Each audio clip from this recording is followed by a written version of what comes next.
Chairman of the Joint Chiefs of Staff, General Dan Kane, emphasized that the operation against 3 of Iran's key nuclear facilities went as planned, and that the 30,000-pound bombs dropped, quote, functioned as designed. He highlighted that it is not the joint forces' job to do battle damage assessments. The U.S. intelligence community determines the extent of the damage caused, but detailed what he is able to share about the mission. Here's what we know following the attacks and the strikes on Fordo.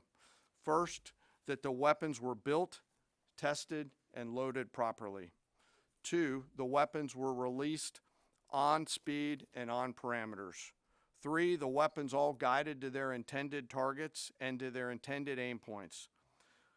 4, the weapons functioned as designed, meaning they exploded. And we know this through other means, intelligence means that we have that were visibly we were visibly able to see them. As experts have questioned whether Iran was able to move any of its highly enriched uranium stockpiles from the attack zone ahead of time, President Donald Trump claims that nothing was taken out of Iran's nuclear facilities before the U.S. strikes last weekend. The president and his top officials have repeatedly said the strikes, quote, obliterated the nuclear sites, but full impact assessments are still ongoing. At the White House, I'm Julia Benbrook. Video obtained by CNN shows a barrage of missiles lighting up the sky in Doha, Qatar, as Iran responds to airstrikes from the U.S. and Israel. A U.S. defense official tells CNN that there are no reports of U.S. casualties caused by the short-range and medium-range ballistic missiles fired by Iran. It's the latest salvo in the ongoing Middle East conflict between Iran and Israel. Early Monday morning, the Israeli military launched attacks on Tehran, including the entrance of Iran's notorious Eman prison. This comes after weekend strikes by the United States on Iranian nuclear sites. There has been a direct kinetic impact. Internally, we cannot judge, but of course, one cannot exclude that there is significant damage there. The White House Monday reiterated the claim that the U.S., quote, totally obliterated the nuclear sites.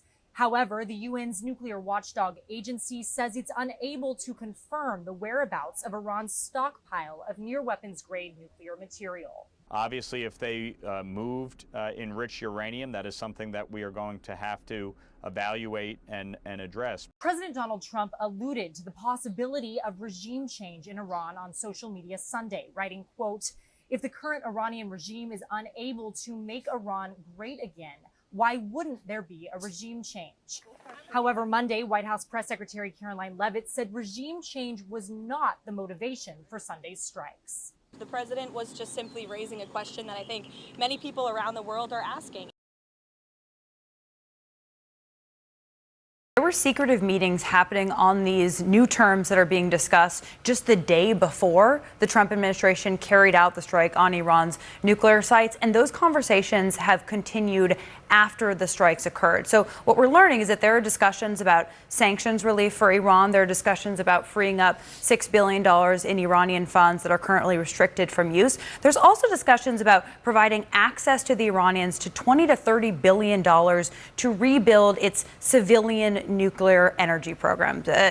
Nuclear energy that is used, of course, not for any sort of aggression purposes. Now, administration officials say that all of this is very preliminary. There are a lot of ideas being floated, but we did hear from Steve Witkoff in an interview yesterday. He talked about investing in rebuilding Iran's nuclear program without any enrichment capabilities. We should note that's still their red line. But we also heard from President Trump that there are going to be talks between the U.S. and Iran next week. The Iranians are not saying that they are aware of any discussions that are set to take place. But at this moment, the Trump administration working really hard on what these new terms would actually look like that they would put on the table. When we look at the entirety of the intelligence that we have to this date, it concludes that these strikes on the Iranian nuclear facilities were absolutely successful. It was a total obliteration, as the president said.